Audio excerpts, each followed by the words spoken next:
बिस्मिल्लाहिर्रहमानिर्रहीम। ख़वातीन व हज़रात, मुकालमा मैं और शहजाद बेग साहब हाजिर हैं। एक शेर सुनिए। कहानी ख़त्म करना चाहता हूँ, कहानी ख़त्म करना चाहता हूँ किसी की आंख भर आने से पहले। जनाब राहत सरहदी साहब हैं आज के हमारे मेहमान।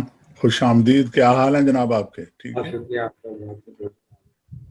ये तो ओरिजिनल तो गुजरांवाला में पैदा हुए थे 1959 में, 25 सितंबर।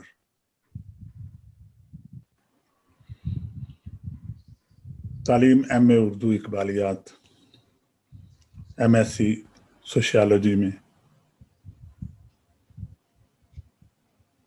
इनका सबसे पहला मजमुआ कलाम मुझे 1998 में ही मिला था और दूसरा पेशरफ्त 2020 में मिसाल पब्लिकेशन फैसलाबाद से। इतने मुकम्मल शायर हैं। वैसे तो शायरी के हवाले से एक बात की जाती है कि शायर जो होता है वो अंधों की एक बस्ती में पैदा होता है। वाह वाह। लेकिन उसकी दो आंखें नहीं भी होती हैं तो वो बस्ती में ऐसी बातें करता है जो उसे अलकाह होती हैं, तो उस बस्ती वाले उसको अपना देवता मानना शुरू कर देते हैं। बेशक।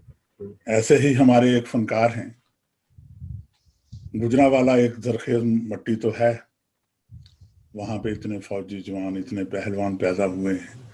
वहाँ शोरा कराम का भी बहुत बड़ा तल्लुक रहा है और बहुत मयार के लोग वहाँ पैदा हुए हैं। लेकिन उसी में से एक ऐसा शायर जो इब्तदा से ही एक ऐसे मदरसे में शामिल हुआ जो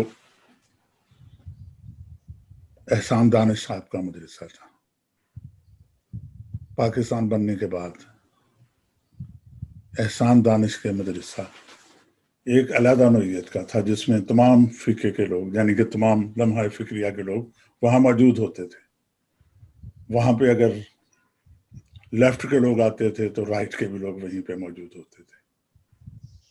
ऐसे तो वहाँ से जिन लोगों ने सीखा और फैज़ हासिल किया हो, मेरे ख्याल में वो कभी कमज़ोर नहीं होते। तो आइए इनसे बात करते हैं। राहत सरहदी साहब, आप सुनाएं एहसान दानिश साहब के साथ आपका जो वक्त गुजरा इब्तदा में।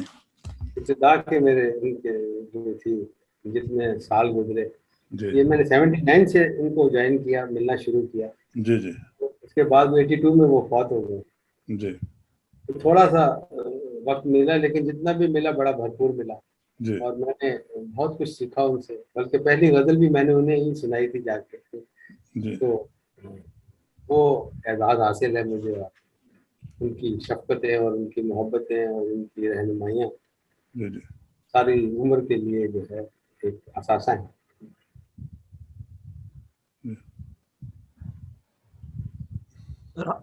अस्सलाम वालेकुम राहत सरदी साहब। वालेकुम अस्सलाम जनाब, आप खैरियत से हैं? अल्हम्दुलिल्लाह खैरियत। मैं खुश आमदीद कहता हूँ आपको। बहुत शुक्रिया आपका, बड़ी मोहब्बत। मैं आगाज में ही आपकी ये मुश्किल आसान कर देना चाहता हूँ कि आपके जो शऊर की आंख थी वो कब खुली, और जब खुली तो जो पहला सुखन था वो जो था वो सामीन और नाजरीन के लिए था, फरमाएं। वैसे तो ये बचपन से मैं शेर कहता रहा, लेकिन जो असल में जब मैं अदब में कूदा हूँ, मैदान में आया हूँ, तो ये 79 का दौरानिया था। जी उसमें पहली गजल मैंने सोचा है कि ये मुकम्मल भी है और मैं किसी को सुना भी सकता हूँ या कहीं छुपा भी सकता हूँ। तो इस हवाले से पहली गजल जो थी वो 79 में लेके मैं गया एहसान दानिश के पास भी, और फिर वो मशरिक में छपी भी, और इस तरह एक सिलसिला चल पड़ा। तो उसके बाद तो लगातार शायरी होती रही और शायरी पढ़ते रहे, और बड़े बड़े अजीम लोग थे हमारे साथ उस दौर में, जैसे एहसान दानिश हो गए और उसके अलावा अहमदुद्दीन कासमी, खालिद अहमद, आबिद लतीफ़ और वारसी और कलीम उस्मानी, और इनके साथ तो मेरा बहुत इंटरेक्शन था। ये भी शागिर्द थे उस्ताद के, एहसान अहमदुद्दीन कासमी के अलावा ये बाकी जिनके मैं नाम ले रही हूँ उनके शागिर्द भी थे। उनसे अक्सर मुलाकात रहती थी मेरी, बल्कि उनके घर भी बैठे रहते थे और मुशायरे पढ़ते थे। और कासमी के साथ भी बहुत से प्रोग्राम किए हुए उन्होंने। तो फिर उसके बाद मैं फौज में चला गया और उसके बाद दर बदर यानी हर जगह फिरना पड़ा, और लेकिन एक जो सिलसिला बना हुआ था वो उसी तरह जारी रहा अदब का, लेकिन मैं साइड पे बैठ के अपना अदब तख्लीक करता रहा। जी जी। इब्तिदा में जो लोग आपके साथ थे 79 में, उनका कुछ जिक्र? हाँ, मेरे साथ बहुत अच्छे शुअरा थे और माशाल्लाह आजकल वो बहुत ही ऊपर हाई लेवल पे खेल रहे हैं। अब्बास ताबिश जी अली असगर, ये मेरा हमअसर है हम आपस में। जी। अली असगर अब्बास, हामिद यज़दानी, मुहीत इस्माइल, ये हम 4-5 का टोला होता था जो अक्सर हर मुशायरे में इकट्ठे ही जाते थे और रातें भी इकट्ठी गुजारते थे। और जी। ये इनमें से किसी का गुजरांवाले से तलक नहीं था? आप लाहौर जाते थे उस वक्त? मैं रोजाना लाहौर जाता था गुजरांवाला से। तो सर्विस तो आपकी लाहौर में नहीं थी? उस वक्त मैं लोकल फंड ऑडिट के महकमे में जॉब किया करता था। पहले मैंने एक सरकारी नौकरी जो की थी वो ऑडिट के महकमे में की थी। उसमें उधर से 2 बजे फारिग होता था, 2 बजे सीधा मैं घर जाने की बजाय लाहौर चले जाता था और रात को लौट के आता था कोई 2-3 बजे। अच्छा अच्छा। आपकी जब मैं शायरी को सुनता हूँ, अहबाब से आपकी गजल के बारे में गुफ्तगू होती है, तो दुख, करब और जितना दर्द दुनिया का है आपकी शायरी में उमंड आया है। आपने 2, 3, 4 शोरा के नाम लिए। मैं समझता हूँ कि आपकी शायरी मुझे उनसे ज्यादा रिच लगती है, लेकिन आप पर अता का वक्त अभी क्यों नहीं आया?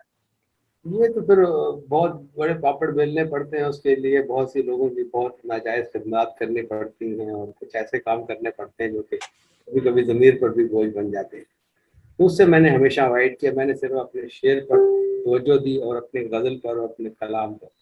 लोगों की जो मन्नत कमर व बंदी हो पर मर्ज के सलाम को नहीं वाला सिलसिला नहीं।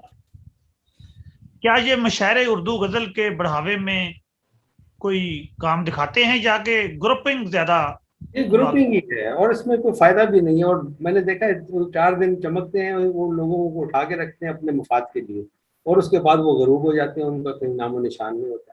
हम गरूब ही चलते रहे और हमारा लोगों ने अभी तो कई इलाके हैं जहाँ मैं जाता हूँ, मुझे लोग मेरे ही शेर सुनाते हैं पहली किताब के। तो मुझे उससे ज्यादा खुशी होती है बनिस्बत ये कि एक झूठी वो तारीफ का एक नकाद भी नकद के चक्कर में है जी। और सारे लोग इसी चक्कर में हैं। तो मैं जरा इनसे हट के मैंने अपना अलग ही रास्ता। अगर सर अपना जो 79 की जो पहली गजल है उसके अगर कुछ चांद इशार याद हों तो? सर जरूर, क्यों नहीं। वो मैंने अपनी आंख भर आने से पहले में किताब में भी वो शामिल है, तो मैंने उसको दानिस्ता किया कि वो मेरी पहली गजल है। जी। तो उसका चंद अशार अच्छा पेश। अच्छा। दूर तक आप पर डूबता तैरता, वाह। दूर तक आप पर डूबता तैरता, चांद सा हम सफर डूबता तैरता। वाह वाह। आ रहा है नजर एक गर्दाब में, आ रहा है नजर एक गर्दाब में, आलमे खुश को तर डूबता तैरता। वाह वाह वाह वाह वाह। खत में लिखा था पैगाम सैलाब का, खत में लिखा था पैगाम सैलाब का, आया है नामा भर डूबता तैरता। अच्छा है, अच्छा है। वाह वाह। कुल्ज़ में अश्क था सामने और मैं, वाह। कुल्ज़ में अश्क था सामने और मैं, आन पहुंचा मगर डूबता तैरता। वाह वाह वाह वाह।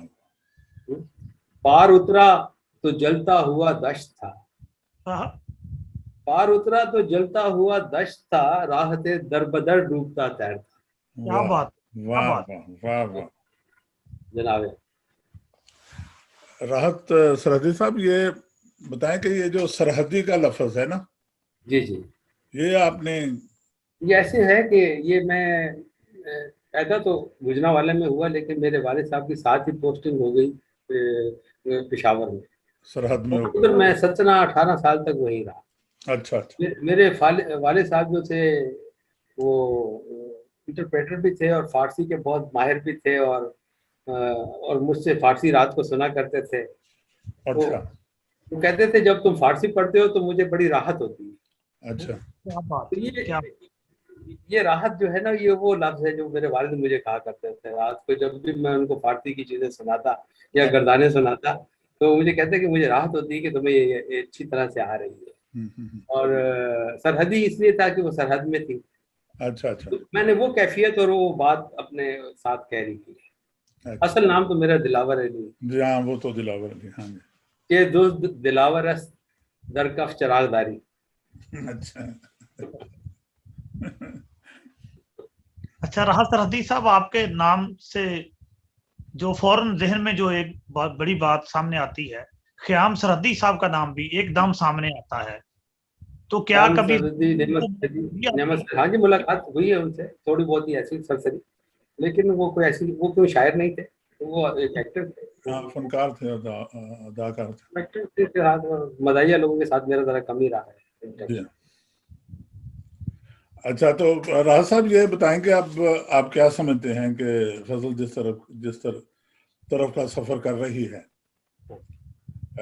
ये हमने महसूस किया है कि वो एक ही जाविये की गजलें हो रही हैं। एक ही जैसे बयानिया है, और वो एक बयानिया है और एक बयानिया उतरा हुआ है, और उसी को मुख्तलिफ शोरा कराम लिख रहे हैं।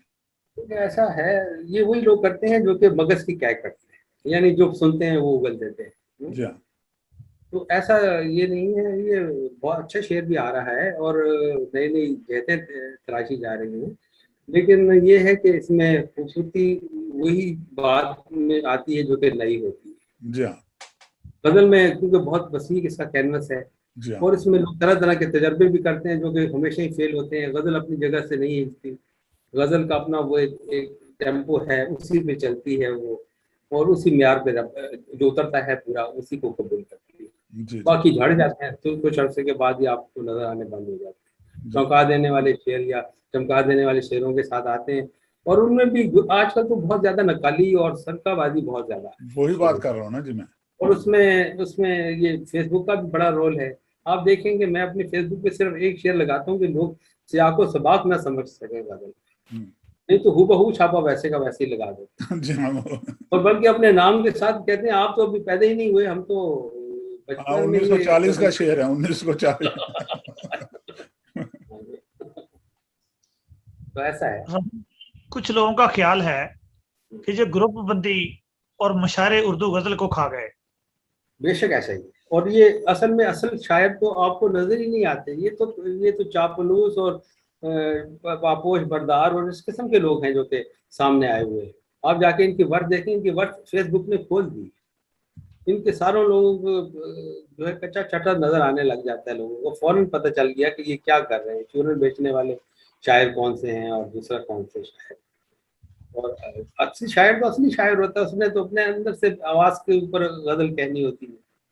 तो वो नकाली कर ली, चुरा लिया, और उसके बाद क्योंकि वो मीडिया में ज्यादा जा रहा है तो चलो उसकी ज्यादा सुनी जा रही है, तो वो समझ रहे हैं कि इसी का, हालांकि बड़े बड़े उस्ताद शोरा ने चीजें चुराई हुई हैं, लेकिन खैर है, कोई क्या किया जा सकता है इसी आपके जब सिंगल अशार हम फेसबुक पर सोशल मीडिया पर देखते हैं तो उससे बड़ा लुत्फ आते हैं। बड़ी तो आपकी एक बात ये भी फौरन मेरे जहन में आती है जब मैं शेर पढ़ता हूँ कि बड़ी शायरी जो है क्या मजाफात की देन है कि बड़े शहरों में मसाफात का बहुत बड़ा अमल दखल है। मसाफात में क्योंकि लोगों के पास जरा वक्त होता है और थोड़ा उसको अपनी चीज़ों को दोबारा देखने का मौका मिलता है या उस पर गौर फिक्र करने की थोड़ा वक्त मिल जाता है। शहरों में जब भाग दौड़ लगी होती है और लोगों ने एक मुशायरे से दूसरा मुशायरा भी पढ़ना होता है और एक और गज़ल भी सुबह के लिए कहनी होती है, तो इस तरह के मामलात में ज़रा वो फिक्र वाली बात और अच्छी गहराई वाली बात कम की जा सकती है। तो मुज़ाफ़ात में थोड़ा वक्त मिल जाता है, बंदा बैठ के उसे कम से कम रीड कर लेता है, दोबारा देख लेता है। राहत साहब एक बात और है इसी के साथ मिलाएं तो मैं तो समझता हूं कि जो शेर है ना, जो शायरी जो है वो उतरती है और उतरती, आपको मुख्तलिफ तजर्बात से गुजरना पड़ता है। बेशक ऐसा ही है। अच्छा, अब अब आपके तजुर्बा, तजुर्बात कैसे हैं? हाँ, आपका तजुर्बा गांव में ज्यादा हो, पहाड़ के ऊपर हो, पहाड़ के नीचे हो, शहर के मिडल में हो, तो वो जरूरी नहीं है। फर्क फर्क नहीं पड़ता, हाँ, लेकिन उसमें मैंने ये कहा ना कि उसमें आपको दोबारा पढ़ने का मौका मिल जाता है और दोबारा सोचने का मौका, वक्त यानी ज्यादा मिल दूसरे जाता को बेहतर बनाने में आपको थोड़ा है। जी हाँ, वक्त मिल जाता है। बाकी आम लोग ने तो सुबह भी गजल सुनानी होती है, अखबार में भी छपानी होती है, जी हाँ। और किसी से एक मिसरा लिया, किसी से, मेरे साथ ऐसे भी थे शुरा जो सुबह हमें उठ के कहते थे कोई सर कोई लाइन ही दे दो कि असि मुशायरा शुरू करिए, कोई शेर गजल कहिए। हम्म, हम उन्हें एक मिसरा दे देते थे, तो शाम को वो हम बेहतरीन गजल कह के ले आते थे। हम कहते थे यार ये तुमने, हमसे तो इतनी जल्दी नहीं इतनी गजल बता कर, तो कहते वो होता क्या करते, मुझसे मिसरा लिया दूसरे के पास, यार मतले का मिसरा हुआ है, मतला नहीं हो रहा, तो हम्म, ऊपर वो दूसरा मिसरा शायर फौरन नहीं लगा देता है। लगा देते हैं, हाँ। हाँ, तो वो इस तरह गजल कह के शाम को हमारे पास आके बैठ जाते जी और हमें सुनाते थे। तो इस तरह की शायरी तो नहीं ना चल सकती कि जिसमें हर तरह का कीमा बना हुआ हो। जी हाँ, बेशुमार आप देखते हैं लोग कि हाँ, जो ऐसे mixing of the a lot of people, तो और वो कई ऐसे मेरे मेहरबान दोस्त हैं जो दूसरों को मिसरा देते हुए ना किसी और का मिसरा दे देते हैं। हाँ, जब वो मुशायरे में पढ़ता है जाके तो हमें तो याद होते हैं पुराने पड़े हुए, तो हम कहते हैं यार ये तुमने उसमें ये तो फलाने का नहीं था मिसरा, वो कहते हैं हाँ था, लेकिन उसने ऐसी लगा चीजें दिया। वैसे जनूबी पंजाब में ज्यादा मशहूर हैं। जी हाँ, बहुत ये काम हो रहा है, तो कौन रोक सकता है, जहाँ जहाँ का वजीर आजम ही आपको पता है कि चोर और वो मशहूर हुआ हो, तो उधर के एक आम आदमी से या अदीब से आप क्या थोपा रखते हैं। अच्छा, मैं राहत रदी साहब, एक और बात आपकी गुफ्तगू से निकलती है, जी मज़ाफ़ात में अगर अच्छी शायरी हो रही है जी जी। तो वो बड़ा शायर मज़ाफ़ात से पिछले 75 सालों में क्यों नहीं हमारे सामने आ सका? निकलने नहीं देते ना ये शहरों में बड़े मेंढक और छोटे मेंढकों की शायद आपने कहानी सुनी हो। वो वो जो बड़े मेंढक मेंढक होते हैं वो गर्म तालाबों में रहते हैं, और छोटे मेंढक होते हैं ठंडे तालाबों में रहते हैं। तो जब सीजन आता है इनका तो क्रॉसिंग के लिए बड़े तालाबों की तरफ रुख करती हैं ये मादाएं। तो रास्ते में जो होते हैं ना ये छोटे, ये उन्हें उन्हें मिल जाते हैं उनसे पहले, बड़ों से मिलने से पहले, हाँ, तो वो तो फिर वापस पलट जाते हैं। तो वो समझते हैं कि ये हमारी औलाद है, हालांकि वो उनकी औलाद नहीं है। आपने अच्छी बात की, लेकिन मैं समझता हूँ कि अगर आप लाहौर चले जाते बड़े अदबी मज़ाफ़ात में तो आपकी कदर कीमत में इजाफा होता, जिस तरह के दीगर बहुत से। मैं रहा हूँ अपने ब्लूम पे रहा हूँ, मैंने जब टाइम था हमारे साथी और हम अच्छा अपना काम कर, लेकिन मुझे निकलना पड़ा और अलहदा होना पड़ा, मेरी जॉब ही ऐसी थी। तो बाकी लोग लगे हुए, मैं भी लाहौर रहा हूँ, तो मुझे भी शहर का यानी वो है, लेकिन ये कि मैंने उनकी तरह के नहीं कि मुसाफा से लोगों को बुलाते हैं और उनसे गजलें लेके उनसे सरका करके नई गजलें तैयार करके खुद लाइमलाइट पे आ जाते राहत साहब, इसमें एक और बात भी है ना, जैसे शहजाद बेग साहब फरमा रहे हैं, हैं। तो लाहौर के अपने पैदाशुदा लोग कितने हैं? लाहौर में तो बाहर से आए हुए तकरीबन ज्यादा हाँ, ये लोग, भी तो बताएं ना भाई। अगर बाहर से आके आबाद इकबाल तो हुए जैसे, सियालकोट में पैदा हुए, हाँ कोई किधर और फैज लाहौर के साहब भी अपने मुकामी सियालकोट में लोग तो। पैदा हुए, और सियालकोट के बाद वो लाहौर में आ गए। कासमी हाँ साहब भी लाहौर के रहने वाले, अमजद इस्लाम अमजद साहब हैं, हाँ, वो जो बस लोग कहते हैं। एक आध तो कहीं ना कहीं से निकल ही आता है, लेकिन है तो बाहर से आए हुए वो बाहर से हो, settle। मैं भी हो सकता, जैसे अब मैं रावलपिंडी सेटल हुआ हूँ, तो मैं लाहौर लाहौर। भी हो सकता था, लेकिन मैंने पिंडी इसलिए पसंद किया कि मेरे बच्चों की तालीम के लिए और बहुत सी फैसिलिटीज के लिए ये जगह मुझे ज्यादा मौजूद लगे। और कराची कह सकते हैं कि कराची से जो इंडिया से जो लोग ट्रांसफर हुए, माइग्रेट हुए, कराची में जो रहे, तो वो क्योंकि वो एक ही अपनी जुबान के हवाले से, अहले जुबान के होने से नाते से वहाँ इकट्ठे हुए। तो अब जी कराची हाँ। में आप 70 साल की परफॉर्मेंस देख लें और लाहौर की देख लें। अब जो लाहौर की देखेंगे, लाहौर में सारा पाकिस्तान है, कराची भी है, जी सूबा जी, सरहद भी है, बलोचिस्तान भी है, पंजाब भी है। और बिल्कुल यहाँ ऐसे पर ही। कितने बड़े बड़े लोग पैदा हुए हैं। अदीम हाशमी फैसलाबाद से गए थे, जी उन्होंने जी लाहौर में जाकर जगह बनाई ना, पिंडी जी में बनाई। शायर अगर बोलने वाला हो, उसका शेर बोलता हो, तो वो हाँ, कहीं भी रहे, उसके शेर ने उसको पहुंचा देना है, पहुंचा जहाँ देना पे होता शेर को पहुंचना है। है। जी सर, बिल्कुल, आप बिल्कुल बजा फरमा रहे हैं। ऐसे ही हम खुद भी यानी मुसाफात से होते हुए शहरों में ही चलते रहे और जाते रहे। मैं पूरे पाकिस्तान में तकरीबन रहा हूँ, जहाँ भी रहा हूँ, जॉब के सिलसिले में भी वहाँ पे मैं अदब के साथ अटैच रहा हूँ। जी जी उधर अपना किताबें भी देता रहा और अपने अपने निगारिशात भी पेश करता रहा। जी तो जी। मुझे इसलिए मुझे कोई दिक्कत नहीं हुई कभी भी, मुझे कि पहचान में कोई कमी हो या कोई ऐसा हो। मुझे हर इलाके के लोग तकरीबन पहचान, कराची जाना कम हुआ है, बाकी सारे पाकिस्तान में कोई जगह नहीं है जहाँ पे जी जी। जाना ना। अच्छा तो आपने ये बात की कि जो मज़ाफ़ात के जो लोग हैं या जो अच्छा कहने वाले लोग हैं उनकी रसाई जो है मुशायरों तक नहीं होती, वो तो इसलिए क्या नहीं होती, वो आप ये पैसे। बात करते हैं कि जो इसके मुंतमीन होते हैं वो जी जी नॉन जैन लोग हैं या जी वो अपने बिल्कुल, तलब को बढ़ाते हैं इसलिए मुशायरों में वो उनको नहीं बुलाते? ये बिल्कुल ऐसे ही है। आप अगर एक अच्छे अच्छे ब्यूरोक्रेट हैं या कोई जीसी लगे हुए हैं कहीं, तो आप एक बहुत अच्छे शायर हैं, क्योंकि आपने सारे शायरों को बुलाना है और उनको पैसे भी देने हैं, जी और आपने अगली दफा खुद भी जाना है कहीं, तो पैसे लेने भी हैं। कमानी है, हाँ। कारोबार है तो कारोबार। अब आप गोश्त की मंडी में चले जाए तो और भाव है, अंडों की मंडी में चले जाए तो और है। लेकिन जो हमारे अदारे हैं इनमें तो ऐसी कोई बात नहीं होती। हमारे अदारे भी इसी मुल्क का हिस्सा हैं, और इधर जो कुछ हो रहा है आपको सब जानते हैं कि क्या हो रहा है। हर इदारे में करप्शन है। असल में ये 70 के बाद ना, ये एक करप्ट वेव है थ्रू आउट। जेन्युइन बंदे को तो ये दुश्मन हो जाते हैं उसके बल से ज्यादा, कि ये कहाँ से हमारे रिस्क में कूद पड़ा। लेकिन आप जब ये गुफ्तगू कर रहे हैं तो मुझे मुर्तजा बेग बरलास साहब बड़ी शिद्दत से याद आए हैं। उन्होंने तो सारी जिंदगी जो टैलेंट ताबश की आप बात कर रहे हैं, बास ताबश को किसने पैदा किया है पाकिस्तान में? ये मुर्तजा इसने बरलास। बरला साहब, मुर्तजा बलास। बरला साहब, जाहिद हाँ जी, फखरी और ये जो अब्बास साबिश हैं, इनको जो उंगली पकड़ कर रही है, जाहिद फखरी को अपने असली इंटरव्यू में कहा है ना इसने, जाहिद फखरी। ताबीज का सिलसिला तो चल ही रहा था, तो वो हमें भी गाइड किया करते थे और वो ख्याल रखते थे। वैसे सबसे ज्यादा बेहतर ख्याल रखने वाले खालिद अहमद थे। खालिद अहमद, बिल्कुल सही, वो बिल्कुल। बिल्कुल। सही जेन्युइन थे और वो सही लोगों को पकड़ के अपने ताल्लुकात की और अपनी वो आपोश बर्दारी और खिदमत की वजह से अगर किसी बहुत को ज्यादा, पकड़े, हाँ। तो वो शायराना बात नहीं है। वो तो खालिद अहमद तो शायरी के हवाले से बातचीत जी किया हाँ, करते थे और उसी में हेल्प भी किया करते थे। ताबिश की उन्होंने बहुत हेल्प की जी हाँ। है खालिद अहमद ने, बल्कि हो सकता है मुर्तजा बल्ला से ज्यादा उन्होंने की। जी हाँ, क्योंकि लाहौर में जो पहली पनाहगाह समझे तो वही होगी है ना, जिसमें वो लाहौर में आए मेल्सी से और वहां पे सेटल हुए और हाँ, वहां पे। ये मेल्सी से जब आए तो ये मेरे साथ, ये मेल्सी से आए, मैं गुजरांवाले से रोजाना जाया करता था। हमारी अटैचमेंट भी इसी वजह से भी थी कि बाहर से आए हुए जी हाँ, हैं, एक दूसरे का ख्याल रखते हैं। अल्लाह ताला जी वो खालिद अहमद साहब को और नजीब को, हाँ जी जी जी, इमामत उन्होंने बड़ा को बहुत काम, अच्छे प्यारे बड़ी आदमी थे, अल्लाह उनकी मग़फ़िरत बड़ी करे, बहुत शफ़क़त है अच्छे उनकी, दोस्त और बड़े लोगों को उन्होंने निकाला है। थे। जी हाँ। तो लेकिन मैं जनाब, समझता हूँ शेर से निकलना चाहिए आदमी को, ना कि दूसरों के कंधों पे बैठ के। बेशक, बिल्कुल। अपने में उसका मजा ही और है। अपने साहब, शिकार का मजा। हाँ राज साहब, एक कलामी शायर, जुबानी शायर, बात तो होती रहती है, चलें बात, कोई गजल सुना दीजिए। गजल सुनाते हैं आपको। जी हाँ।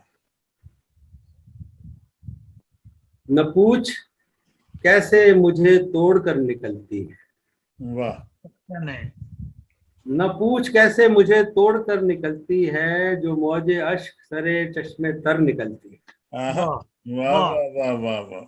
न पूछ कैसे मुझे तोड़ कर निकलती है, आहा, जो मौजे अश्क सरे चश्मे तर निकलती है। वाह उसे यकीन नहीं आएगा देख कर मुझको, वाह आहा, उसे यकीन नहीं आएगा देख कर मुझको, कि शाख कट के भी बारे दिगर निकलती है। वाह क्या वाह बात। वाह वाह वाह वाह वाह वाह वाह वाह उसे वाह। यकीन नहीं आएगा देख कर मुझको, कि शाख कट के भी बारे दिगर निकलती है। वाह। वो तीरगी है कि खुद राह ढूंढने के लिए, आहा, आहा, वो तीर गई है कि खुद। वो तीरगी है कि खुद राह ढूंढने के लिए, चिराग हाथ में लेकर शहर निकलती है। क्या बात है, बहुत आला, बहुत वो आला। तीरगी है कि खुद राह ढूंढने के लिए, आहा, चिराग हाथ में लेकर शहर निकलती है।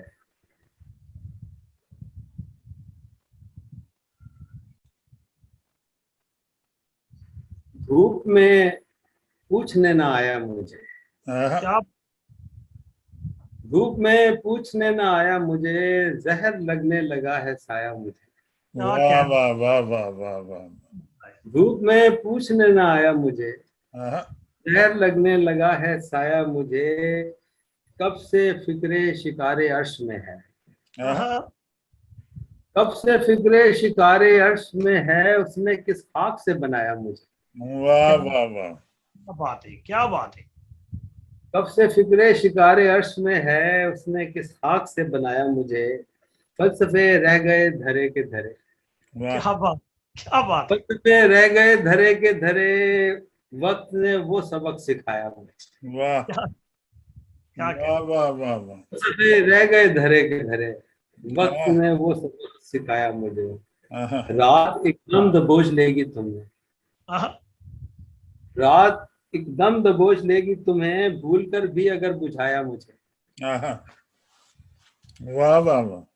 मेरी उंगली पकड़ के गर्दिश ने, आहा, मेरी उंगली पकड़ के गर्दिश ने कौन सा दर नहीं दिखाया मुझे। वाह क्या वाह बात, वाह। क्या बात, फिर कहाँ अपना आप देखेगा, कहा, फिर कहाँ अपना आप देखेगा, सामने से अगर हटाया मुझे। हाँ, क्या बात है, क्या बात है। गम ने तस्वीर की तरह राहत, आहा, गम ने तस्वीर की तरह राहत घर की दीवार से लगाया मुझे। वाह वाह वाह वाह वाह वाह वाह। धूप में पूछने ना आया मुझे, जहर लगने लगा है साया मुझे। क्या बात है, वाह। क्या बात। अच्छा राहत साहब, जो अच्छी गजल है ना, जो अच्छे अशार होते हैं, उसकी एक जो बहुत बड़ी खूबी है, हमारे जो सीनियर बताते रहे हैं कि आप किसी का कलाम सुने और फौरन किसी ना किसी का शेर याद आ जाए। मुझे भी फौरन एक शेर मेरे जहन में आया कि रात मजलिस में खड़े थे हम भी, वाह जैसे तस्वीर लगा दे कोई दीवार के साथ। वाह। आपकी शायरी के जो जहते हैं, जो परतें हैं, वो हमारे जितने सीनियर शुरा कराम हैं उनके शार के साथ जा मिलती हैं, और ये भी एक बड़ी शायरी की निशानी होती है। तो सर में ये जो एक अदबी पर्चा हलाल था, उसमें भी आप गाहे बगाहे छपते रहे। उसमें जो छपने वाले जो लोग थे, उनके बारे में आपकी क्या राय है कि वो पूरे कद काट के शायर होते थे? नहीं, अमूमन कम का कार्ड के होते थे, क्योंकि हमारा तो सरकारी मामला था, तो इसलिए हम लिख के भेज देते थे। लेकिन कई लोग ऐसे भी थे, मोहित इस्माइल उसमें था जो कि अच्छा लिखता था, यानी बेहतर था, बाकी लाइट ही था। अच्छा, हमारे इधर जो सरकारी मुशायरे, जो बड़े मुशायरे हुए, इनमें जो गर्दिशी शायर जो नजर आते हैं, आपके जो आज के जो हैं पसंदीदा जो शोरा है, आपने उनका जिक्र किया, उनके कुछ नाम एक बार फिर बता दीजिए, जो आपके पसंद के जो शोरा कराम है आज के। आज के शुरा में तो ये नौजवान जो कह रहे हैं, ये उमर नजमी हो गया, इस तरह के नाम अक्सर मुझसे भूल जाते हैं, क्योंकि मुझे उनके कलाम और उनसे चेहरों से मुलाकात रहती है, ज़्यादातर नाम अक्सर मैं नज़रअंदाज हो जाता है। अच्छा, एक और बात आपकी इसी हवाले से मेरे जहन में फौरन आई है। हमने पिछले दिनों डॉक्टर वहीद साहब से जब इंटरव्यू किया, तो उनका बहुत भरपूर एक इंटरव्यू हमने उनके साथ नशिस्त की। उन्होंने ये बात फरमाई कि मैं जो देख रहा हूँ ना आजकल, पिंडी और इस्लामाबाद में जितनी अच्छी गजल हो रही है, पूरे मुल्क में नहीं हो रही। आप बेशक। क्या तो से? हाँ, ये बात बिल्कुल दुरुस्त है, ये बहुत अच्छी गजल आजकल देखने में आ रही है, सुनने में आ रही है, वो लोग कह रहे हैं। मैं आपके ख्याल में जो पिंडी इस्लामाबाद में आपके करीब हैं, जो अच्छी गजल कह रहे हैं? अकील शाह है नौजवान एक, और इसी तरह नाम वही ना, मैंने कहा कि मुझे लोग तो याद है लेकिन नाम मुझसे भूल जाते हैं, और इस तरह जल्दी मैं बता भी नहीं सकता। जी। ये तो बहुत अच्छी गजल कह रहे हैं लोग, और अच्छा शेर कह रहे हैं नौजवान। अच्छा, बड़ी शायरी के लिए सुना है मुताला बहुत जरूरी होता, अशद जरूरी होता है। आपने किन किन शोरा कराम को पढ़ा? मैं तो जी बहुत बचपन से किताबों में घुसा रहा मैं, और फारसी भी मैं जानता था, मुझे आसानी रही। मुझे हाफिज शिराजी से बहुत अच्छा लगा, जा, और कमाल ही था, यानी उसने मुझे एक दफ़ा झंझोड़ दिया। हाँ हाँ और उसके बाद गालिब, उनकी फारसी शायरी बिलखुसूस, और उसके बाद, और सबसे हालत की बात अगर मैं बताऊं, मुझे वारिस शाह ने बहुत ज्यादा क्या बात। क्या? वारिस शाह से मैं बहुत मुतासिर हूं। तो उनके कलाम का जो लेवल था और जो बात का लेवल है वो बहुत ही आला पाएगा है। क्या बात है, वारिस शाह को तो ढूंढना, उसके मुकाबले में किसी को और को ढूंढना नहीं, बहुत ही नामुमकिन। मुश्किल। हाँ, वो तो कमाल ही था। तो बस इनके 3 शोरा ने तो मुझे ऐसे जकड़ी रखा कि जैसे।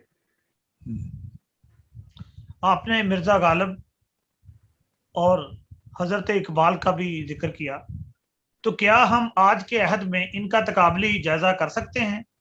गैर जरूरी समझता हूँ, क्योंकि इकबाल अपने नहज के शायर थे और नज्म पे उनका जोर था, और खुद उन्होंने गालिब की तारीफ की है, तो मैं उनके बारे में कैसे उनका तकाबली वो किया जा सकता है। हाँ, अलबत्ता ये है कि शहम और फरासत के हवाले से गालिब कहीं आगे मुझे नजर आता है, क्योंकि उसकी फारसी शायरी जब आप पढ़ें और उसकी जब उर्दू शायरी पढ़ें तो वो एक और लेवल का शायर है। और इकबाल इनका तकाबली जायजा नहीं लिया जाता, उनके मकासद और मरकज और महवर ही अलग है। और मेरे ख्याल में उसको अगर हम वक्त पे भी तकसीम कर दिया जाए कि गालिब जिस वक्त में है और इकबाल किस वक्त में, हाँ, उसमें तो फर्क पड़ जाता है। फर्क है। और जिसमें अल्ताफ हुसैन हाली साहब भी आते हैं, तो जो जो वो उसका 15-20 साल का गैप है उसमें, और जो मुआशरे की और जो हमारे खासतौर पर बर्रे सगीर की जो तब्दीलियां हुई हैं, और हालात बड़ी तेजी से एक दौर से दूसरे दौर में दाखिल हो रहे थे, उसमें फिर इकबाल ने जो कहा है इकबाल ने कहना था, और जो हाँ, गालिब ने कहा है वो गालिब ने कहना था। गालिब ने कहना था। और वो उसके बाद ये सियासी हालात भी थे जो कि इस हाँ, मुल्क के बनने की वजह से भी जो हुई नहीं। तो हालांकि आप तकाबली जायजा लेना चाहें तो जोश और उसका लेना है इकबाल का, क्योंकि ये एक दौर के लोग थे, तो उसमें आप कर सकते हैं कि कौन बेहतर है या क्या है, वो एक और बहस है। मैं जनरली बात ये सर आपसे पूछना चाहता हूँ कि जब किसी शायर की किताब छपती है तो 2-4 साल के लिए एक जमूद का शिकार हो जाता है वो। आपकी दोनों किताबों में फासला बहुत कम है, आप पर ये कैसे बीती? मेरे कहाँ कम है, एक 98 में आई थी और दूसरी 2021 में आई है। 2020 में हाँ। ये 12 जो साल इतना जमूद का जो मामला था, ये इतना क्यों बढ़ा आपका? मेरा इसलिए बड़ा कि मैं बहुत ही, एक तो मैं आमद पे ही गजल कहता हूँ, मैं बैठ के रंदा लेके गजलें नहीं कहता। जब मुझे दिल चाहता है तो मैं गजल कहता हूँ, और मेरी सिलेक्शन की लिए वजह भी बहुत ज्यादा सख्त है। मैं कई गजलें रद्द कर देता हूँ, कई चीजें उठा के फेंक देता हूँ। हाँ, और मैं बहुत कम यानी चीज को पेश करता हूँ, और इसकी वजह से इसकी तादाद इस तरह भी कम होती रही कि मैं रद्द कर दिया करता। हालांकि हो सकता है वो बहुत अच्छी होती है, लेकिन मुझे नहीं पसंद आती, मेरे अपने म्यार पे मुझे नहीं नजर आती थी, तो मैं हटा दिया करता। और दूसरा ये कि मुझे कोई इतना होका भी नहीं था शोहरत का, या मैं इतना भाग दौड़ इसके लिए नहीं, मैं तो शेर के लिए लगा रहा सारी जिंदगी। और एक और भी एंगल है ना इसका, कि इंसान ने वो जिंदगी का जो उम्र का वो हिस्सा होता है जिसमें इंसान ने अपने पाँव पे अपने जिम्मेदारियों को भी लेना होता है, उसको अदा मेरे ऊपर करना होता बहुत जिम्मेवारियां भी थी, और मेरी काम भी बहुत सख्त था। है। जी हाँ। तो मैंने जॉब भी की है, तो उसमें भी वक्त निकाल लेना, लोग कहते थे कि आप ये किस तरह कर लेते हैं, लेकिन हम तो फिर भी लगे रहे। और अल्लाह का शुक्र है कि बहुत मेहरबानी रही है अल्लाह की। सर, मजबूरी तौर पर आपका जो पसंदीदा शायर और शायरा है वो कौन कौन है? शायर तो मैंने आपको बता दिया कि गालिब भी मुझे बहुत हॉन्ट करता है। और शायरात में मैं कोई ज्यादा किसी को नाम नहीं चाहूंगा, क्योंकि मुझे उस लेवल पे नहीं मिला।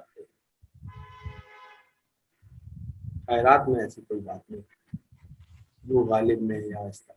ये जो सर अदब है, ये मुआशरे पर असरअंदाज होता है? जी हाँ, ये इंसान की रूहानी तरबियत करता है, और ये जानवर से इंसान बनाने के लिए अदब भी एक ऐसी वो चीज है जो कि किसी को जानवर से इंसान बना।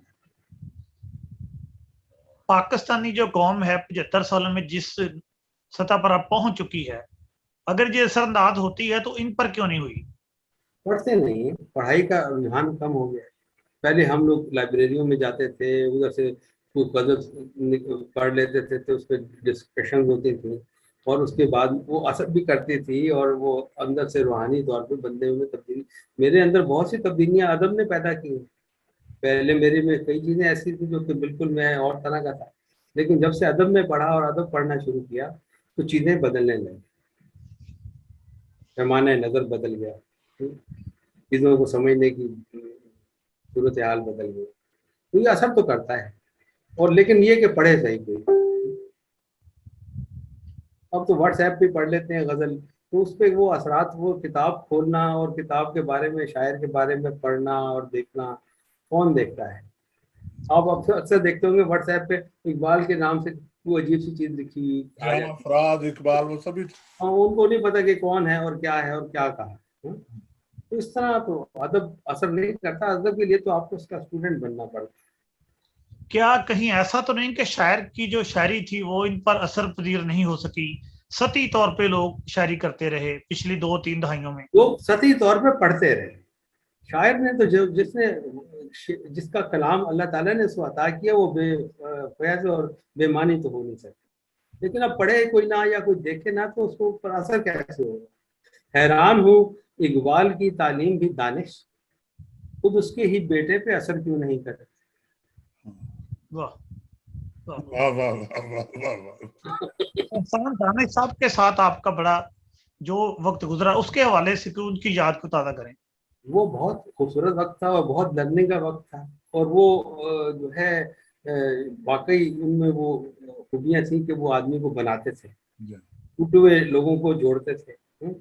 और उनमें अल्लाह ताला ने बहुत कमाल दिया था, बहुत इल्म था उनके पास। हाँ, और शफीक हालांकि वो वाले। हाँ इतना पढ़े लिखे नहीं थे, लेकिन उनका कमाल इल्म था उनके पास। उनकी जहाने दानिश, यकीन जाने मैंने सारी उनके सामने बैठ के पढ़ी। हालांकि उसमें मैं मुझसे कई चीजें गलत तलफ्फुज के साथ भी मैं पढ़ता रहा, तो वो मुझे टोकते थे कि भाई ये क्या पढ़ रहे हो। तो और देखे उन्होंने जो है टाट पे पैदा हुए और कालीन पे दम तोड़ा। यूनिवर्सिटी बनाई है, ईंटें लगाई हैं, और उसमें उनकी किताब एक है तबकात, वो अभी तक लगी हुई है। उसके बगैर पढ़े आप एमए की डिग्री या मकाला नहीं लिख सकते। हाँ। उधर मुमतहिन भी रहे, बड़ी इजाज की बात है, एजाज की भी और एजाज की। जब हम अहमद फराज को पढ़ते हैं, फैज साहब को पढ़ते हैं, तो इनके जो मजाज हैं, जो इनकी शायरी है, इसमें बड़ी कुर्बत महसूस होती है। क्या आप भी ऐसा फील करते हैं?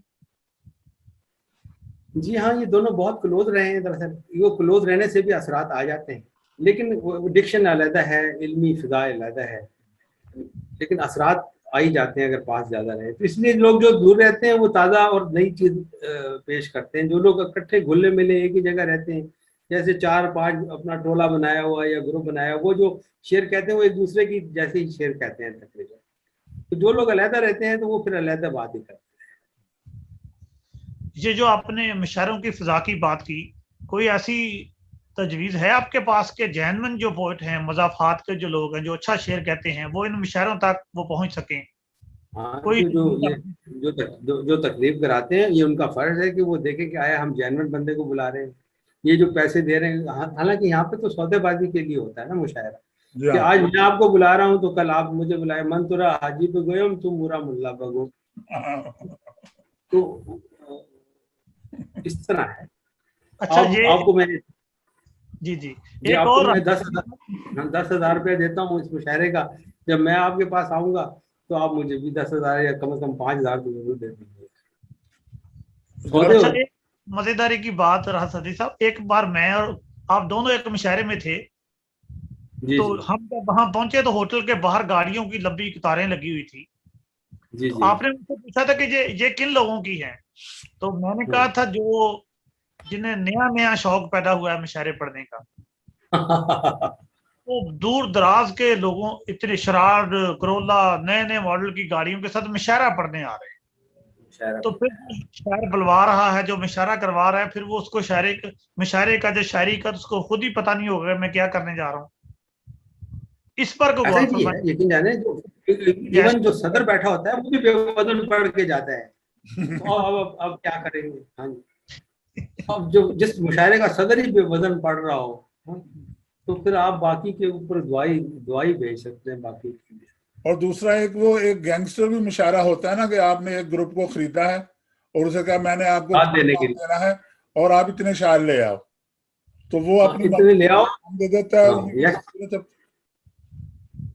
बिल्कुल ऐसे ये कारोबार है हाँ। दरअसल। ये मैं तो इसको वो समझते नहीं हूँ, इसलिए मैं थोड़ा कम ही, आपको पता है कि मुझे बहुत बुलाते हैं, लेकिन मैं बहुत ही कम जेन्युइन खास लोग होते हैं जो जिनके पास मैं चला जाता हूँ, नहीं तो मुझे इतना कोई भाग दौड़ की जरूरत है। अब राहत साहब एक कलाम शायर बाजुबान शायर एक सुना दीजिए फिर, ताकि उसको वाइंड अप करें। जहां पहुंच के फरिश्ता भी हाथ बांधता है, वाह। वाह।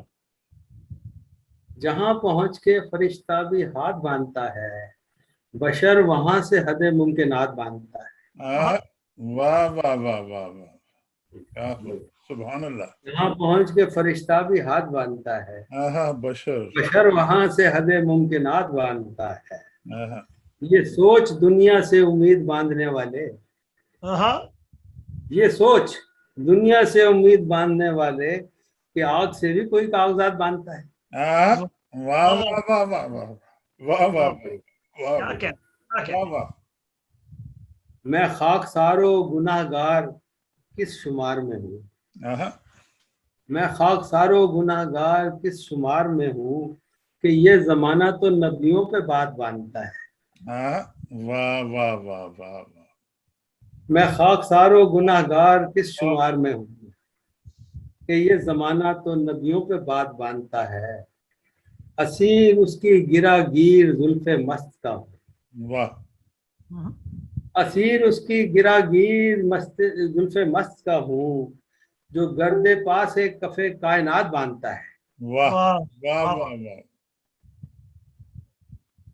वो जिस जुबान से करता है गीबतें मेरी, वाह हाँ वो जिस जुबान से करता है गीबतें मेरी, उसी से नीयत सोमो सलाद बांधता है। वाह वाह वाह वाह वाह वाह वाह। बहुत शुक्रिया। कहा था कैदों ने चूचक से बारहा राहत, आहा, हाँ कहा था कैदों ने चूचक से बारहा राहत, कि कौन शेर को बकरी के साथ बांधता है। बहुत आला, क्या बात है, क्या बड़ी हिदायत, बात है जनाब, वाह वाह वाह। बड़ी हिदायत। क्या जहां कहते पहुंच के फरिश्ता भी हाथ बांधता है, बशर वहां से हद मुमकिनात बांधता है। हाँ ख़वातीनो हज़रात, राहत सरहदी की शायरी उनकी अपनी मैं की तलाश के मुख्तलिफ सफ़रों की तस्वीरें हैं।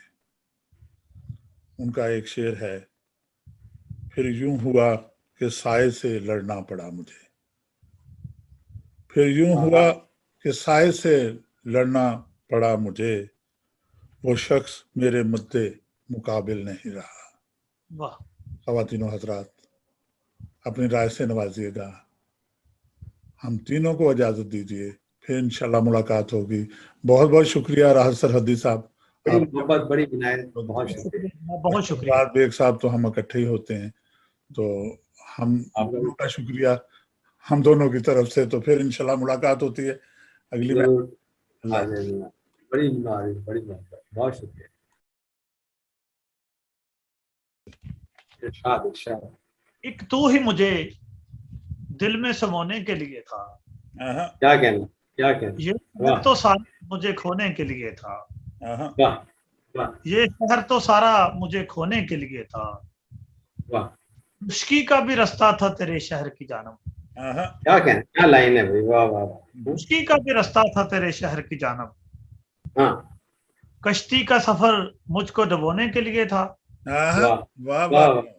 कश्ती का सफर मुझको डुबोने के लिए था, आराम तलब लोग थे इस शहर के कितने, आहा, हाँ, आराम तलब लोग थे इस शहर के कितने, वो भी ना हुआ काम जो होने के जो लिए होने था, के लिए था। वाह वाह वाह वाह वाह वाह वाह और किस किस को बताऊंगा बड़े शहर में तन्हा, वाह, वाह। एक दागे नदामत के जो धोने के लिए था, हाँ हाँ, क्या बहुत कहना, क्या बहुत एक कहना। दागे नदामत के जो धोने के लिए हाँ था, हाँ, वाह वाह। एक दागे नदामत के जो धोने के लिए था, वाह जी वाह। उसको भी रुलाने का बहुत शौक था शहजाद, वाह हाँ हाँ, बहुत अच्छे, वाह वाह। उसको रुलाने का बहुत शौक था शहजाद, कुछ वक्त मेरे पास भी रोने के लिए था, हाँ हाँ, वाह वाह वाह, बहुत अच्छा। बहुत अच्छा। वक्त मेरे पास भी रोने के लिए था। जो इस गजल का हासिले गजल जो शेर था मुझसे मिस हो गया था, इरशाद। कि ए उम्र ज्यादा का सिला मांगने वाले, वाह वाह ए उम्र ज्यादा का सिला मांगने वाले, तू अपने ही घर के किसी कोने के लिए था। वाह वाह वाह वाह। ए ज्यादा का सिला मांगने वाले, तू अपने ही घर के किसी कोने के लिए था। ये शहर तो सारा मुझे खोने के लिए था। अच्छा है, क्या कहना। खबर जी के साहब इजाजत ना थोड़ी, जनाब इरशाद। ये क्या क्या खाक में रखा गया है, वाह वाह। ये क्या क्या खाक में रखा गया है, मुझे इदराक में रखा गया है। वाह वाह वाह वाह वाह। पहाड़ों पर गिरी इस बर्फ को भी, क्या कहना।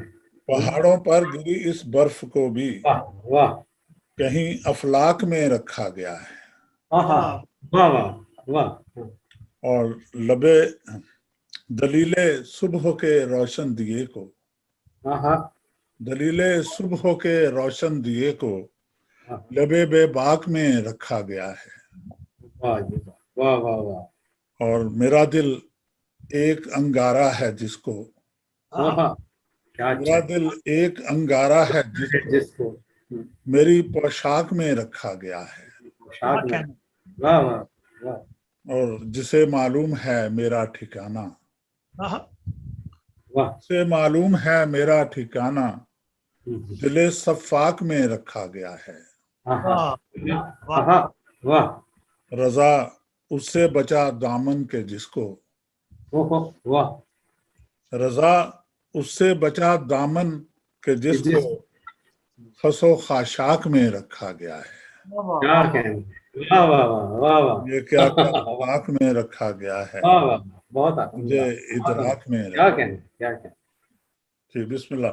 राहत साहब रजी साहब, गजल एक और सुनाऊं या वही वाली गजल सुनाऊं? वही दोबारा सुना देना। दोबारा सुना दो। जहां पहुंच के फरिश्ता भी हाथ बांधता है, जहां पहुंच के फरिश्ता भी हाथ बांधता है, बशर वहां से हदे मुमकिनात बांधता है। क्या बात है, क्या बात है। वाह वाह वाह वाह वाह। जहां पहुंच के फरिश्ता भी हाथ बांधता है, बशर वहां से हदे मुमकिनात बांधता है। ये सोच दुनिया से उम्मीद बांधने वाले, ये सोच दुनिया से उम्मीद बांधने वाले कि आग से भी कोई कागजात बांधता है। क्या बात है, बहुत आला बहुत आला बहुत आला। ये सोच दुनिया से उम्मीद बांधने वाले कि आग से भी कोई कागजात बांधता है। वाह। मैं खाकसारो गुनाहगार किस शुमार में, वाह। क्या बात। मैं खाकसारो गुनाहगार किस शुमार में हूँ कि ये जमाना तो नबियों पे बात बांधता है। क्या बात है। वाह वाह वाह वाह। मैं खाकसारो गुनाहगार किस शुमार में हूँ कि ये जमाना तो नबियों पे बात बांधता है। असीर उसकी गिरागीर जुल्फे मस्त का हूँ, असीर उसकी गिरागीर जुल्फे मस्त का हूँ जो गर्दे पासे कफे कायनात बांधता है। वाह वाह वाह वाह वाह वाह वाह। वो जिस जुबान से करता है गीबतें मेरी, वो जिस जुबान से करता है गीबतें मेरी, उसी से नीयत सोम सलात बांधता है। वाह वाह वाह वाह वाह वाह वाह वाह वाह वाह वाह वाह। वो जिस जुबान से करता है गीबतें मेरी, क्या उसी अच्छा। से नीयत सोम सलात बांधता है। कहा था कैदों ने चूचक से बारहा राहत, कहा था कैदों ने चूचक से बारहा राहत के कौन शेर को बकरी के साथ बांधता है। वाह वाह, कमाल का शेर है। वाह क्या बात है। जहां पहुंच के फरिश्ता भी हाथ बांधता है, वाह वाह। बशर वहां से हदे मुमकिनात बांधता है। जनाब इंशाल्लाह